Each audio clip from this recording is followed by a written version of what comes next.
دونوں حضرات مدینہ منورہ سے ان پہاڑوں کی طرف تلاش میں نکلے تو راستے میں مدینہ منورہ کے ایک چرواہے سے ملاقات ہو گئی جس کا نام زفافہ تھا۔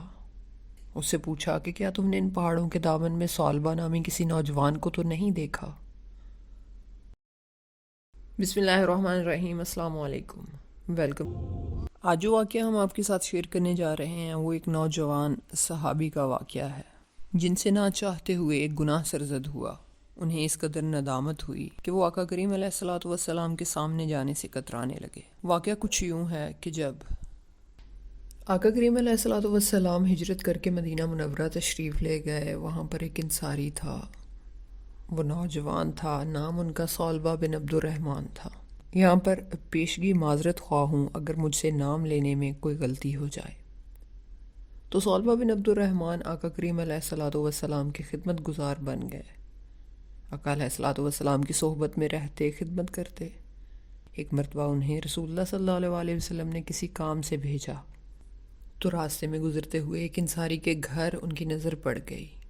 وہاں عورت غسل کر رہی تھی تو اب اس نوجوان کو خوف لاحق ہو گیا کہ کہیں ایسا نہ ہو کہ میری اس حرکت کی رسول اللہ صلی اللہ علیہ وسلم کو بذریعہ وحی اطلاع ہو جائے۔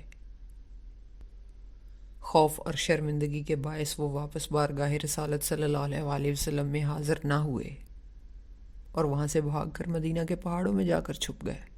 جب انہیں غائب ہوئے 40 دن گزر گئے تو حضرت جبرائیل علیہ السلام نازل ہوئے اور فرمایا، اے محمد صلی اللہ علیہ وسلم، آپ کا رب آپ کو سلام کہتا ہے، اور یہ کہ آپ صلی اللہ علیہ وسلم کی امت کا ایک شخص ان پہاڑوں کی اوٹ میں چھپا ہے اور مجھ سے پناہ کی درخواست کر رہا ہے۔ رسول اللہ صلی اللہ علیہ وسلم نے حضرت عمر فاروق رضی اللہ تعالیٰ عنہ اور حضرت سلمان فارسی رضی اللہ تعالیٰ عنہ سے فرمایا کہ تم دونوں جاؤ اور اس نوجوان صالبہ کو تلاش کر کے میرے پاس لاؤ۔ دونوں حضرات مدینہ منورہ سے ان پہاڑوں کی طرف تلاش میں نکلے تو راستے میں مدینہ منورہ کے ایک چرواہے سے ملاقات ہو گئی جس کا نام زفافہ تھا۔ اس سے پوچھا کہ کیا تم نے ان پہاڑوں کے دامن میں صالبہ نامی کسی نوجوان کو تو نہیں دیکھا؟ اس نے کہا کہ شاید آپ لوگ جہنم کے ڈر سے بھاگے ہوئے نوجوان کے بارے میں بات کر رہے ہیں۔ تو ان حضرات نے کہا کہ تمہیں کیسے معلوم ہوا کہ وہ جہنم سے بھاگا ہوا ہے؟ چرواہے نے کہا، وہ اس لیے کہ جب آدھی رات گزرتی ہے تو وہ اپنی پیشانی پر ہاتھ رکھے پہاڑوں کے دامن سے نمودار ہو کر اس طرح صدا لگاتا ہے، اے کاش تو میری روح کو بھی روحوں میں قبض کر لیتا اور جسم کو جسموں میں، اور مجھے فیصلے کے دن کے لیے مؤخر نہ رکھتا۔ حضرت عمر رضی اللہ تعالیٰ عنہ نے فرمایا کہ ہاں، ہم اسی نوجوان کی تلاش میں ہیں۔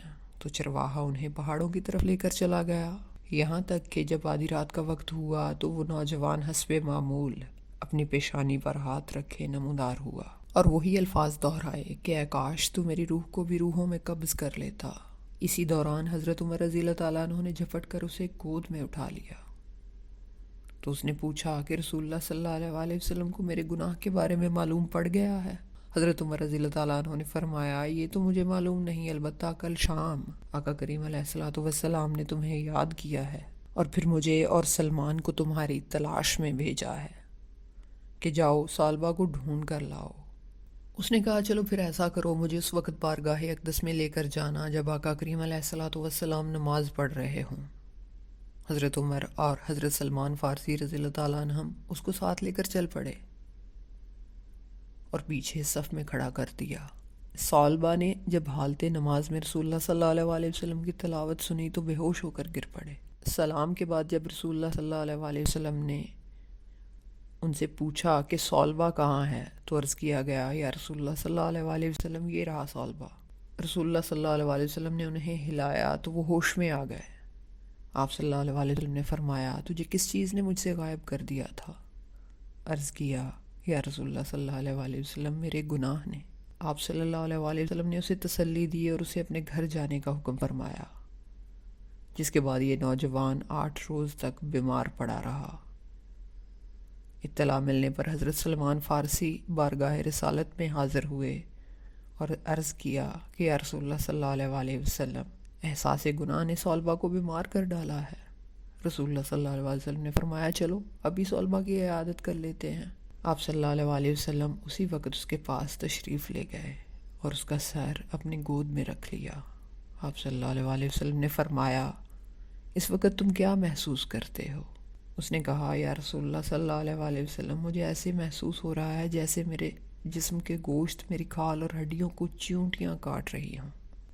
آپ صلی اللہ علیہ وسلم نے فرمایا، کوئی خواہش ہو تو بتاؤ۔ عرض کیا، یا رسول اللہ صلی اللہ علیہ وسلم، میرے رب کی طرف سے مغفرت کا پروانہ اور بس۔ حضرت جبرائیل علیہ السلام پیغام خداوندی لے کر نازل ہوئے اور فرمایا کہ یہ میرا بندہ زمین کی مقدار کے برابر بھی گناہ کرتا تو میں اسی مقدار میں اپنی رحمت اور مغفرت کے ساتھ اس کا استقبال کرتا۔ جب رسول اللہ صلی اللہ علیہ وسلم نے صلبہ کو اللہ کا یہ پیغام دیا تو اس نے ایک چیخ کے ساتھ جان دے دی۔ رسول اللہ صلی اللہ علیہ وسلم نے ان کی تجہیز و تکفین کا حکم فرمایا۔ نماز جنازہ کے بعد اسے لے کر نکلے تو صحابہ کرام رضوان اللہ اجمعین بیان کرتے ہیں کہ انہوں نے دیکھا کہ رسول اللہ صلی اللہ علیہ وسلم چلتے ہوئے انتہائی احتیاط کے ساتھ پورا پاؤں بھی زمین پر رکھنے کی بجائے پنجوں کے بل چل رہے تھے۔ تدفین کے بعد جب رسول اللہ صلی اللہ علیہ وسلم سے اس کی وجہ پوچھی گئی تو آپ صلی اللہ علیہ وسلم نے فرمایا، قسم ہے اس ذات کی جس نے مجھے سچا نبی بنا کر بھیجا۔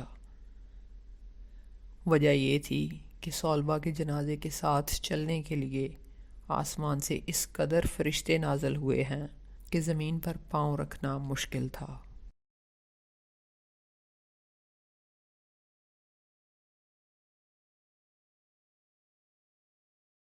تو آج اس واقعے کو سننے کے بعد آپ نے اس سے کیا سیکھا؟ اپنی رائے کا اظہار نیچے کامنٹ باکس میں ضرور کیجیے گا۔ اپنا بہت سا خیال رکھیے گا، دعاؤں میں یاد رکھیے گا۔ اللہ حافظ۔